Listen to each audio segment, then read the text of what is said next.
Hi, it's Greg. And I'm Katie. Welcome to the Meeple Society. Today we are on episode 41, part 1 of the L's.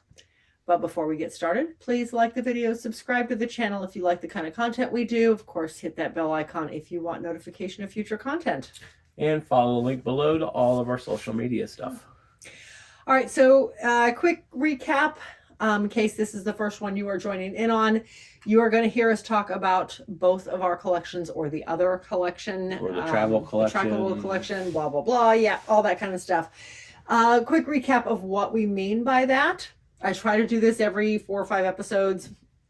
Every new letter. Every new letter. Yeah, sometimes yes, sometimes no. But what that means, many years ago, 2007-ish, we got involved with the choir department at our local high school because our oldest son got involved in show choir. And our youngest son followed him. So we were involved for a solid 8 years. After the kids were done, we found we were still really enjoying it, and we loved the kids, and we loved the people, and yeah, we just kind of forgot to leave.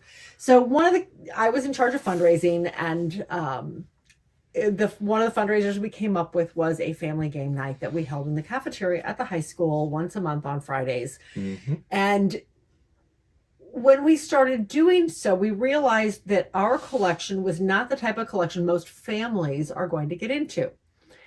So when we started talking about the fundraiser, a lot of people were mentioning games we just didn't have. The mass market, Life's, Monopoly, Sorry's, Connect Fours, things like that. So I started hitting Goodwills, and that collection for that fundraiser grew quite extensively, quite fast.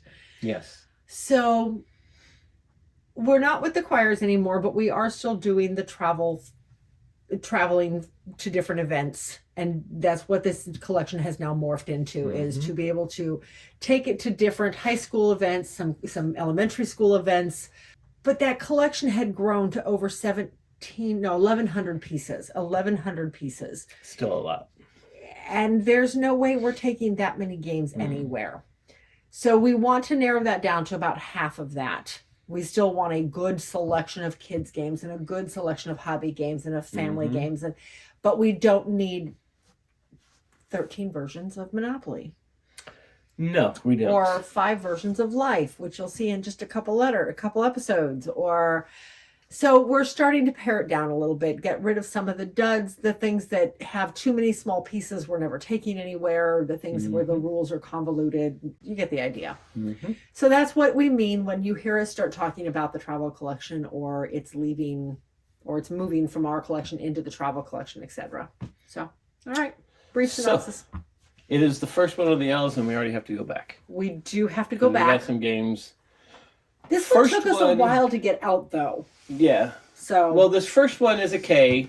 It should have been in the last one. We didn't get it played. We wanted to go ahead and get the recording done because we were holding up on this one game for an entire week, and we needed more players. Because it's a 3+. So we kind of held on to it and decided this was intentionally a go back. And this one is...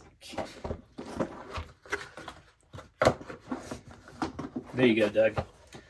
Anyway, this is Kyoto. We got this in a mystery box at Gen Con in like 2019. No, 2020. 21. 22. What's 22? 20. Because we didn't... Yeah, 20 it was closed. 21 we didn't go. It was one of those Gen Cons. 22. But when we first got it, it was like going... This just Never does heard not of it. sound like it, because, it just did not sound like our type of game. No, it did not. It didn't look like our kind of game either. No. So you're working together toward the same overall goal, but you're really not. But you have Everybody has you their have own a secret objectives. agenda. Yes. So the idea with this one is that you have your world plan. You have your planet. And on the planet, this comes out, you have 5 icons indicating the temperature. You have 5 icons indicating the weather. You have the world upside down. The world upside down, I did. And you have 5 tokens indicating planet or animal life on the planet. And it's 2-sided. It is double-sided. For the different parts of the world. Yes. Oh, yeah, I guess so. Never really paid attention to it. Interesting. Okay. Anyway, so throughout the game, every round, somebody gets to be the speaker. And the speaker makes things fall apart. Makes things fall apart. Okay, so this goes on like this. So the speaker draws cards, and I do like the fact that this comes with a little box, so not plastic bags. But the speaker draws cards that tell you, nope, where is it? Right there. That basically give you what's going to happen if the goals aren't met.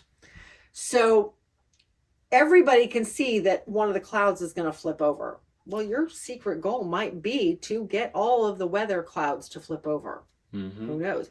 But what nobody else sees except the speaker is that we're also going to lose a temperature and an animal if this isn't funded. So you don't always know if...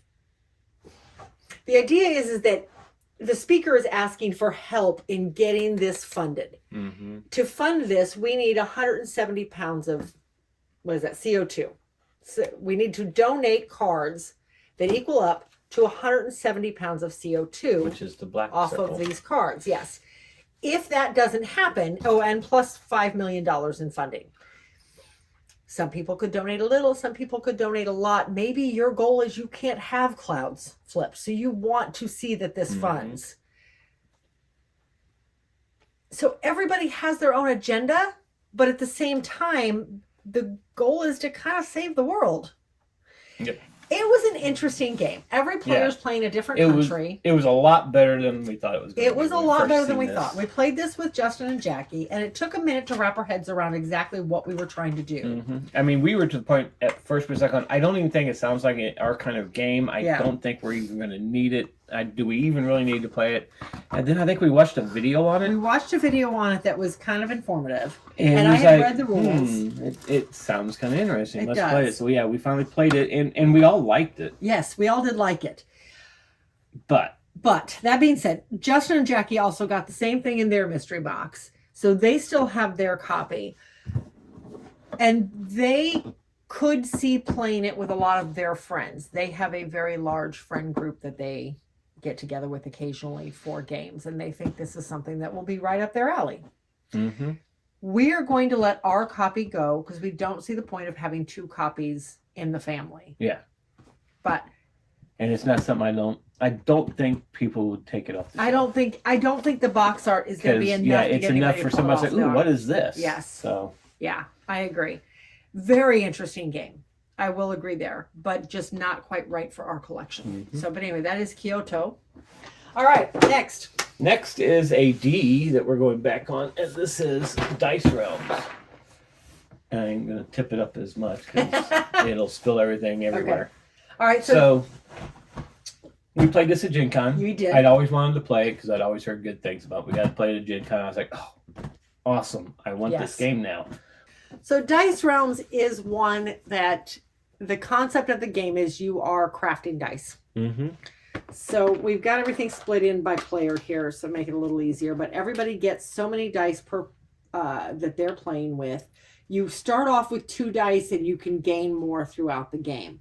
The idea is every round you are rolling the dice, you are doing what that dice face says. You're gathering resources, you're gathering victory points, you're whatever. Or you are upgrading your dice. Now, these are all the base upgrades. There's a lot of them. Mm-hmm. That's the base. Here's all the extra upgrades. You use some of these. I'm sorry. Let me get this out. You use some of these every game. Mm-hmm. Not I think all you of them. pick and choose almost. You can pick and choose. There are tiles in here that indicate what each of them does and which dice faces you need. Okay, so my first thoughts. It is enjoyable. The only other dice construction, yes, thank you. Dice crafting game we'd ever played was Dice Forge, and I honestly thought it was dull. But everybody else seemed to like it, so I went with it. This one is a little more exciting. I personally think dice crafting games are fiddly.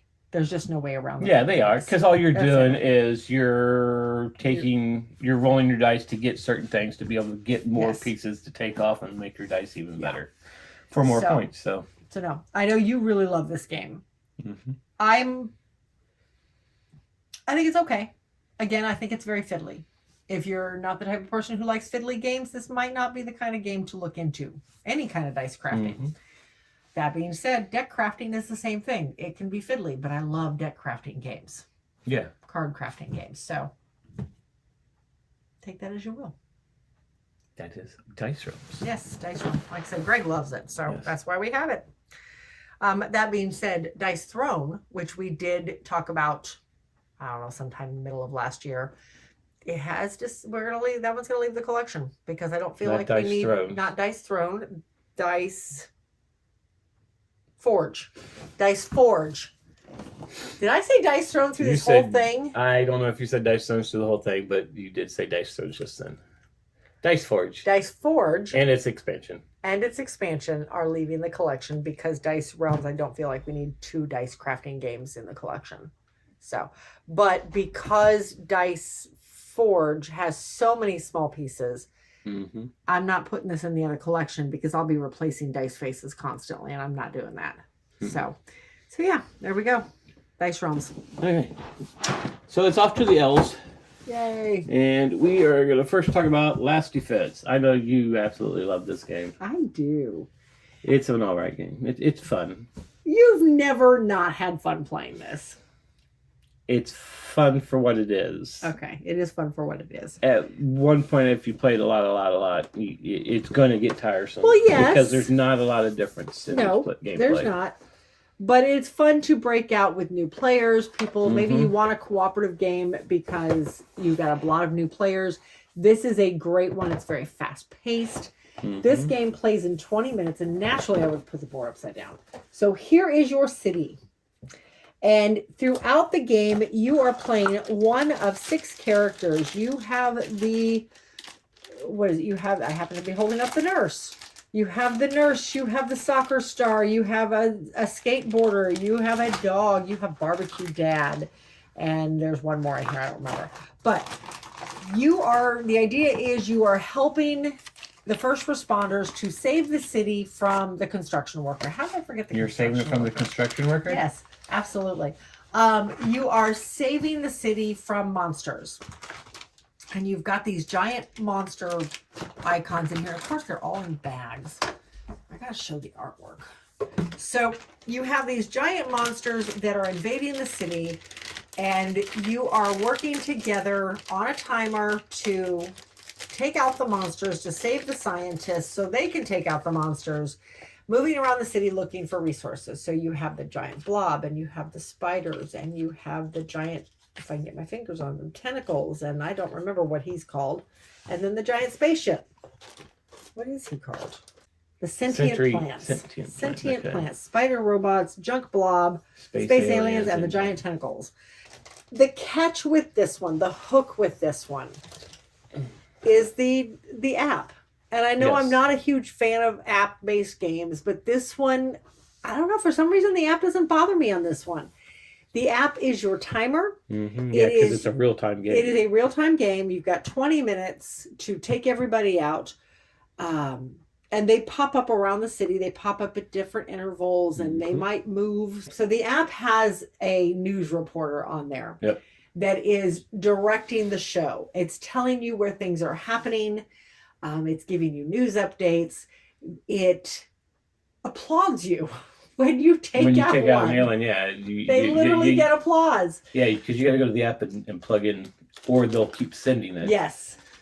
But yeah, That you've taken it out. You let them know yeah. it takes it out, because you got to take them all out to win Yes. the game. Yes. So that way they know if you won the game or not. Yeah. I don't know. I think this is a lot of fun. We've played it. We've played it on our 24-hour marathon. We've played it with friends of mine in Virginia. We've always had a good time. It is always good for laughs. I love the artwork. It's campy, and it looks campy. It doesn't pretend to be anything different. It's just a lot of fun. So yeah, that is Last Defense. This one does sit in our collection. We pull it off with new players. It'll stay there. All right. Next is a game called Last Word.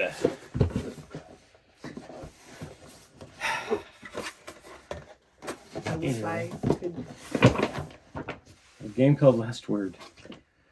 Okay. So this is a party game. This is also could be considered in real time because there's a timer. There is a timer, yes. All right. So the idea with this one is there's your tracker for your score pieces. Mm-hmm. The concept of this game is that there is a stack of letters on the board of just letter cards. And on your turn, you have a subject card in front of you. And you flip over the letter. You get a second to think about it because you have to give the first answer. So you flip over the letter. You reveal the card with the letter. And then you hit the timer. Nothing's happening. Oh, there it goes. It's blinking. So you hit the timer.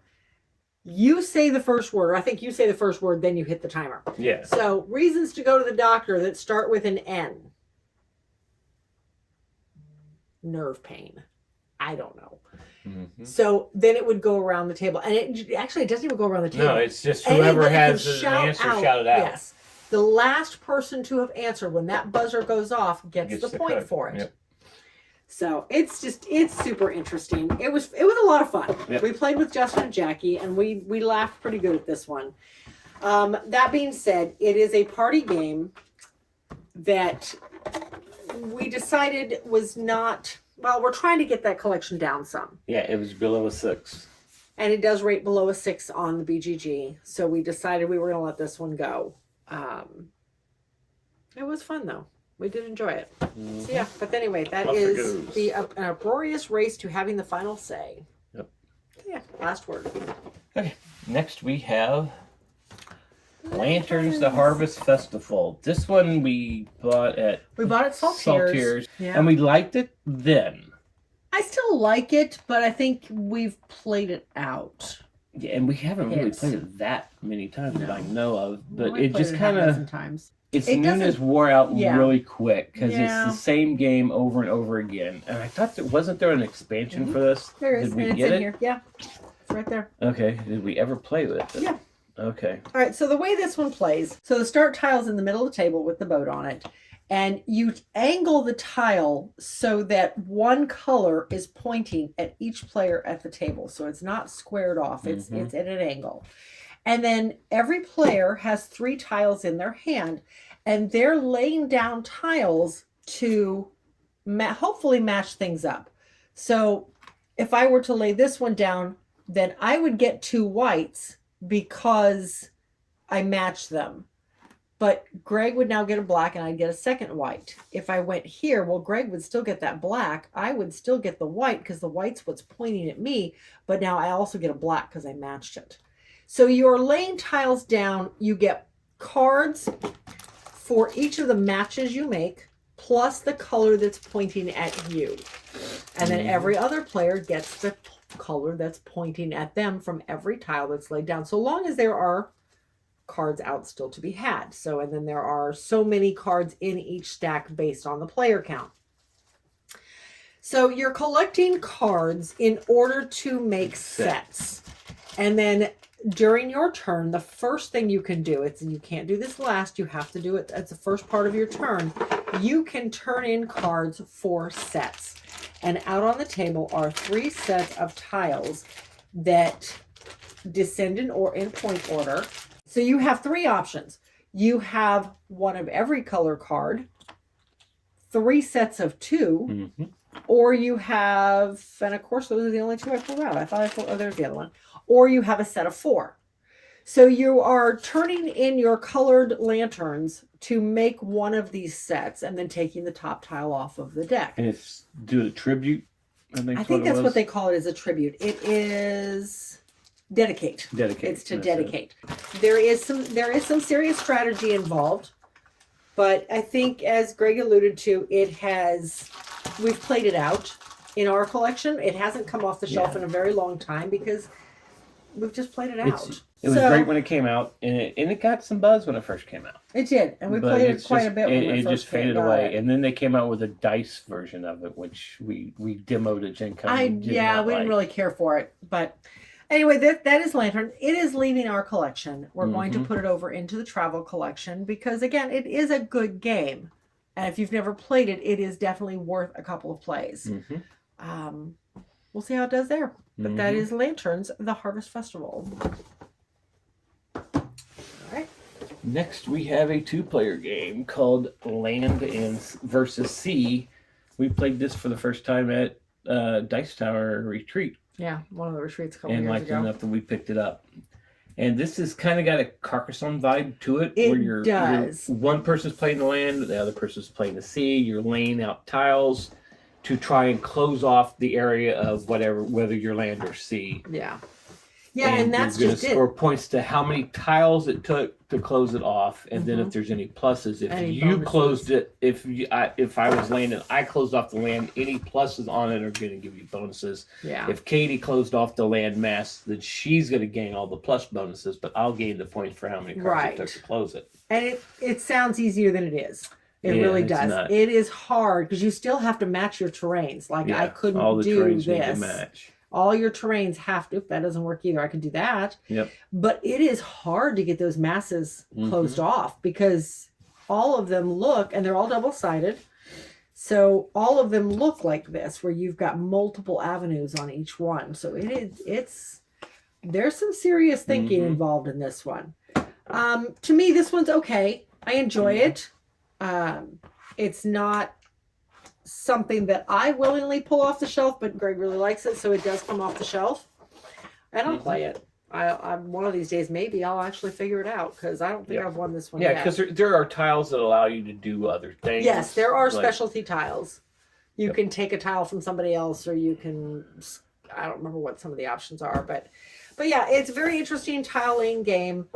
To where, you don't have to be the one that closes off your area. No, you do not. You just get more benefits if you do. Right. So people could be trying to close. You're seeing that you're growing a big area, so the other player Somebody say, else I may need to shut that down. Shut it down, or hey, there's a lot of little bonus pluses in that area. I want to shut it down so I can get those points. Yes. And that's a viable strategy. But no, it's a great little game. I will give it that. It's just a lot harder than it looks in my mind. So I have not quite yet figured this one out. I don't think I've won this one yet. No. So, but yeah, how to play. 2 minutes to play. 2 minutes to learn. I'm sorry. Yep. 2 minutes to learn. It's very easy. Super simple. Yeah. Very good. All right. Anyway, Land versus Sea. Next we have The Ladybug Game. the Ladybug Game. This one is a kid's game. It's 3 and up, so you got to take that into. This is one. Okay, this was created by. Oh, good lord. Oh yeah, this is one that was created by a little Kylie girl. Copenhagen. I created this game in first grade when I was 6. I learned that ladybugs are one of the coolest bugs around. I'm sure glad my teacher, Mrs. Ditto, made me do this project. I think she is the best teacher in the world. I hope you have fun playing it. So kudos to Mrs. Ditto, wherever you are. So this is for 2 to 4 players, ages 3 and up. The idea with, I don't like this box, but beyond that. So the idea with this one is that you are playing, there you go, there's your board. So you are following the path of the ladybug, trying from start to go, try to get home. And everybody plays a ladybug. A draw and move, isn't it? This is a draw and move, yes. Yep. So you are drawing cards and doing what the card says. Literally, that's all you're doing is doing what the card says. Or what says on the board too. Or what the space says, yes. So there are some areas that you get a pass card. The pass cards will help you get out of other areas. Praying mantis. Yes, get past the praying mantis. You can take your little orphids. Oh, what are those called? Aphids. Aphids. Yeah. You take your little aphids, which are little baby They're like bugs. little bugs. Yeah. So, and those will help you get through other areas of the board. So there is a possibility you could get trapped here because you have to have 10 aphids to get through this area. And then you got to go. So you're going around in circles, pulling cards and trying to get aphids. There are bag cards in here that's going to take things from you. Yeah. I thought it was an incredibly cute little game. It is a cute game. So that being said, it is geared toward very young children. So we are going to let this one go. But anyway, that is the Ladybug Game. It is going to leave our collection, but I have some ideas of where it might end up. We have some very young great nieces and nephews that I think might enjoy this. So, all right, there you go. Okay. Next, we have a little bitty dice game I called forgot about that one. LCR. Is there You gotta a special press way? these little things in. Oh, is that what it is? Or actually, you turn it. Oh, that's what I was doing wrong. I was trying to pull and turn. Okay, so the idea with this one is everybody gets a certain number of chips. Come to find out, our daughter-in-law has played this game with her family for years, and all they ever bring is the dice. They use something else for the chips. She did. So you are, and I'm hoping she taught us the actual rules. But both of them, Justin and Jackie both taught us. So on your turn, you roll the dice. If the dots mean nothing, you get to keep your chips. The C means you put a chip into the center. If you roll the L, you pass one chip to your left, and if you roll the R, you pass one chip to your right. When you have no chips left, you cannot roll. Doesn't mean you're out of the game. You just cannot roll. At the very end, it's the last person that still has chips, because everything that goes in the center never comes back out. The last person to still have any chips whatsoever is the winner of the game. That's simple. I could see it being a party game with a lot of people. You know, you're drinking and having a good time. They play with coins or with candy or whatever. I could see people doing that very easily if you don't want to use the chips. We are going to move this over into the other collection. I think this is just a fun little game that can be played with a lot of kids just sitting around the table when they're trying to kill some time before a show. Very easy to learn. Very easy to learn. Lots of laughing. So, yeah. That is LCR.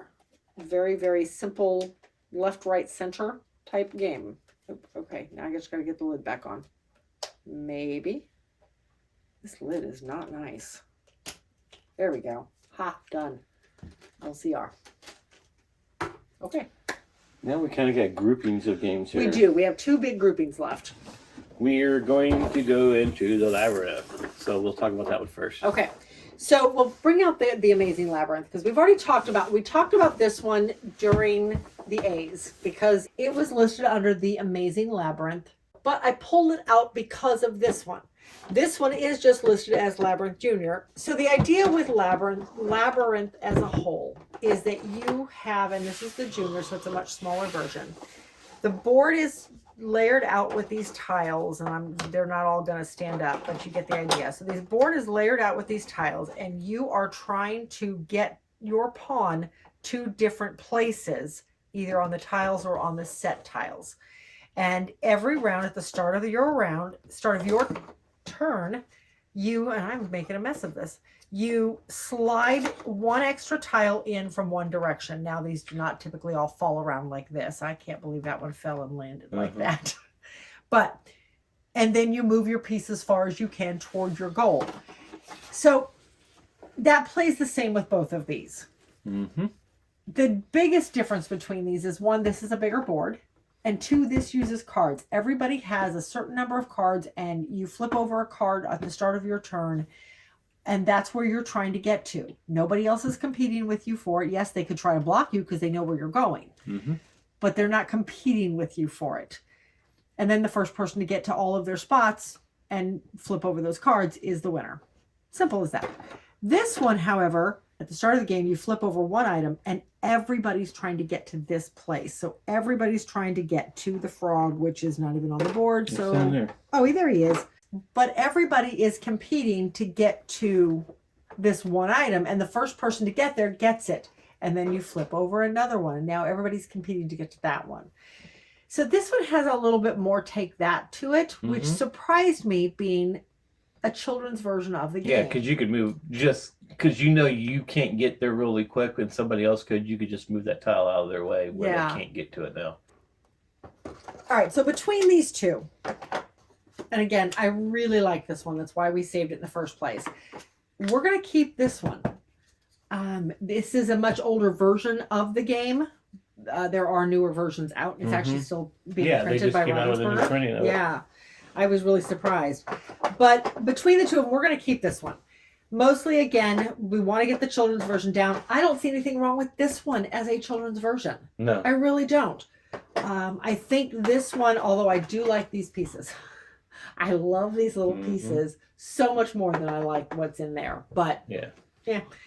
But I really like what this one does. It makes you think, it makes you look for patterns. I think it is a great game for kids and even young adults alike because it makes you think outside the box and it makes you look for those patterns. Yeah. So yeah, I definitely like this one. So anyway, that is aMAZEing Labyrinth and Junior Labyrinth. This guy is, oh yeah, go ahead. We have Electronic Labyrinth. Yes. Which is the one you like more than that one? I do like this one most. I will give you that hint. This guy, and I left the batteries in it.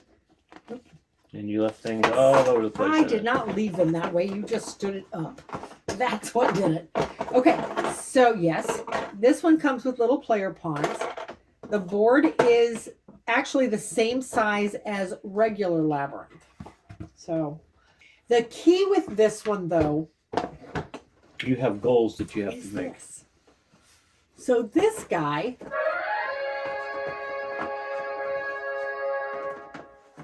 Welcome, adventurers. I am Akata, the wise wizard. Grimelda, the wicked witch, has imprisoned me in this book. But you can help me if you venture into the enchanted labyrinth.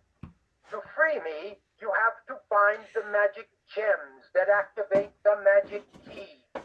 Once you have found all the gems for your key, Grimelda will lose her towers, and I'll be set free. But beware, dangers lurk everywhere. Dun, dun, dun, dun. So you have this magic book that is basically giving you your goals. You go throughout the game, and there are several of these guys that are on the board, and they rotate around because they're on movable tiles. Same concept as with all the others. At the beginning of your turn, you are sliding the one excess tile onto the board somewhere.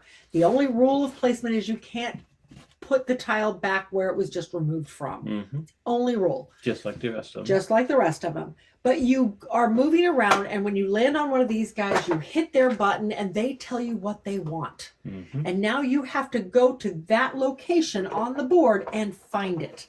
You have to get it and bring it back to them. And on your keys, you have the ability of holding one large item and one small item. The different creatures on the board are giving you your goals.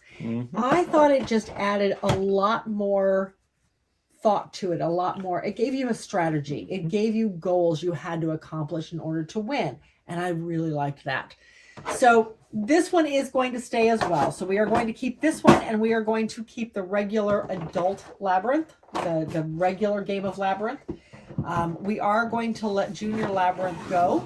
I think it's a great game, but I don't want 3 copies in the collection. I think that's excessive. So these guys are staying, and this guy is going. So yeah. I wonder if that book would be in this if it was released now and not on an app. Oh, it probably would be an app now, I imagine. So, really fun version of the game. I do like this. This will stay in our collection for sure. So anyway, that is Electronic Labyrinth.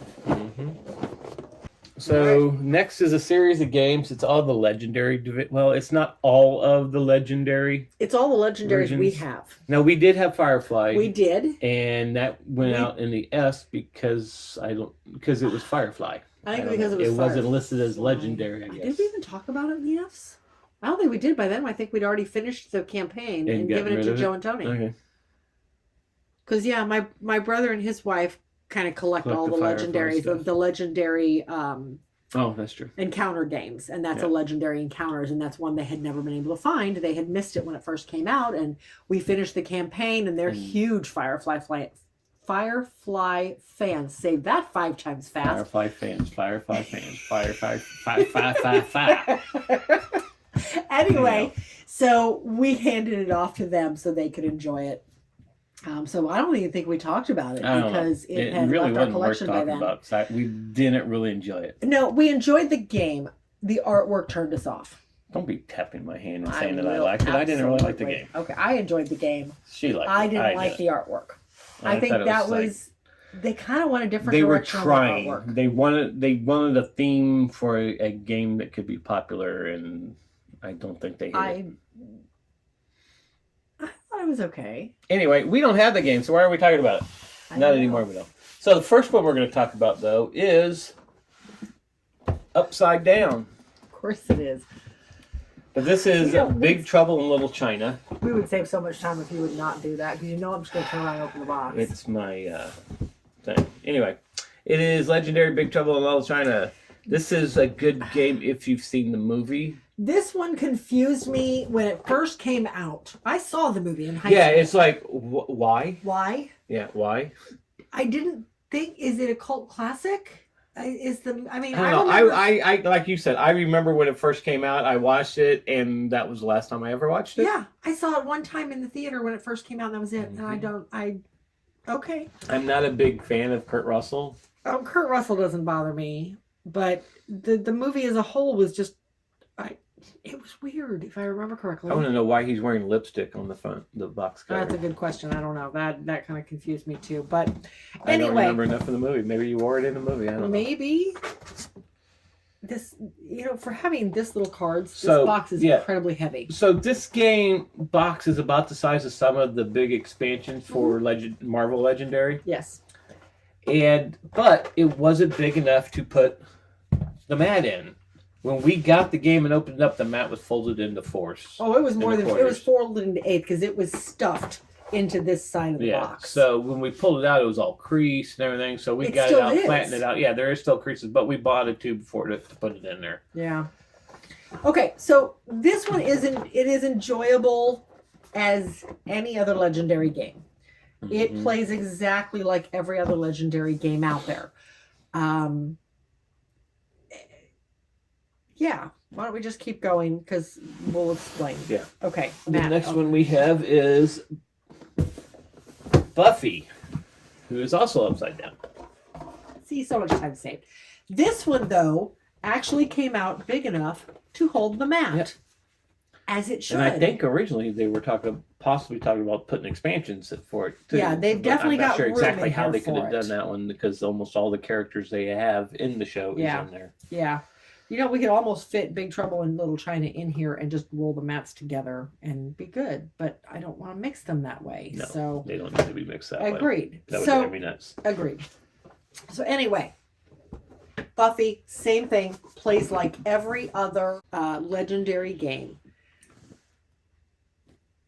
Let's keep going. Then we have villains, legendary villains. This is all of it's the legendary system again, Yes. but you're actually playing the villains against the Marvel characters. Yes, you heroes. are the villains this time. The schemes and the mastermind are all the good guys, Mm-hmm. which I thought was a neat twist. Yeah. Now this can actually and it tells you in there that you can actually mix this with The big one. the big Marvel legendary one. I'm not going to lift this one up No. because there's so much in This one had both of these have broken tokens in them. But we are going to take the box lid off and turn it around the way it needs So to be. this guy came. Excuse you. This guy came with a mat as well, and the box is big enough to hold the mat. I know they sell mats for this one. Yeah, but We've this never still has the bought original one board. because it doesn't hold the boxes. I don't like the way they did their box shapes whatsoever. But Be whatever. consistent. Exactly. You've got 3 different size boxes here, and it drives me bonkers. Now in this one we have a lot of the expansions, and we don't have a ton We of do. expansions, but we do have a lot of them. So, in addition to what we have in here, we have just the blister small packs, box. the small boxes, yes. And then we also And have, we in also addition, have World War Hulk. World War Hulk and Dark City. Dark City, is and in they're that both one. in this one. Yes. The way this one plays, like most deck builders, you have a hand of 5 cards every round. You start the game with 10 generic cards. You have a hand of 5 cards. Each card does something. Gives you fight power, gives you recruit power, one of the two. And you are slowly recruiting more heroes out of the base to join your hand or to join your discard pile, so they eventually go into your deck, or you were using the fight values to take out the villains as in the city. Yep. These all play exactly the same. There are different keywords in them, so some of them will do slightly different things, but the basis of the game is that, just like Dominion, Trains, every other all the Lord of the Rings games, they all have that same basis behind them. Right. 5 cards, fight, recruit, do what the card says. Yep. Simple as that. Some cards work better than others together. Some, you've got your idea. You want to specialize in what icons you're looking for so that those icons come up more frequently, so you get to use the special powers, which is something I'm really bad at doing because I just take the cards that look cool. Yes, and that's what I did a lot. Although the last one we played, I kind of tried to specialize. I'm going in after specific icons. Right. And it worked a little better for me. Get icons for your cards. So I love this game. And as you Yes. can see, we have a lot of it. Justin and Jackie love this game. Justin They have and Jackie, more space yes, than they we have do. more than we do. So what's happening with these? All of the Marvels are staying in our collection for sure. We adore these games. And I still want to do a Villains Marvel crossover, crossover and see how that plays. So these are all staying. I would love a really good storage solution for all of these so we can get everything into one box, kind of like we have our champions, which you will see in the ends. Yep. But so far, I've not found anything I liked. No. These two, Buffy's been in our collection for a while. We do really enjoy it. However, if we're going to pull out Legendary, we're pulling out a Marvel. Yeah, we're not going to pull out Buffy. We both watched Buffy. Well, you watched Buffy. Okay, I watched watched Buffy. because you were watching it. Yes. Okay. So, but it's not a genre or a theme that either of us really get into. So if I want vampires, I'm going after Zombicide. Just saying. So these two are going to go into the other collection. We do have a copy of... You do know vampires aren't zombies, right? I'm sorry. Did I seriously say that? Yeah, you said if I wanted vampires, I'm going to go after Zombicide. So I'm like, huh? Wait. Oh, well, they're both undead. Anyway, we do have a copy of the base game of Legendary with one of the expansion packs in it. I think it's got one of the Spider-Man packs in it. We do have a copy of that in the other collection. So there is Marvel representation. Yeah, I think we have Paint the Red in that one. Yeah, Paint the Town Red, yes. So these guys are going into the other collection. We have a copy of this in the other collection. Everything else is staying in ours. I think these two plus the base game of Marvel is more than enough for the travel collection. So, but yeah, absolutely love Legendary. It's one of my favorites. It is my favorite co-op. So, yeah. Yep. All right, that's it. That is it for this edition of the L's. We have a lot more coming. So stay tuned for those. But in the meantime, until then, we'll see you at the next one.